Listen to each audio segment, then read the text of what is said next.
শাহরিয়া ইসলাম শায়লা। নায়িকা থেকে নেত্রী হওয়া শায়লাও কম মার খাননি, বিশেষ করে পুলিশের মার।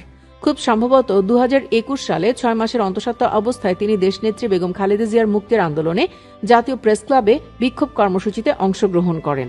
বিক্ষোভ কর্মসূচিতে পুলিশ অতর্কিত হামলা চালালে শাহরিয়া ইসলাম শায়লা মারাত্মকভাবে আহত হন। মাটিতে পড়ে গেলে গর্ভাবস্থায় পেটের সন্তান আঘাতপ্রাপ্ত হয়। পরবর্তীতে জীবন মরণ সন্ধিক্ষণে গর্ভজাত সন্তানকে বাঁচাতে তিনি চলে যান উন্নত চিকিৎসার জন্য লন্ডনে।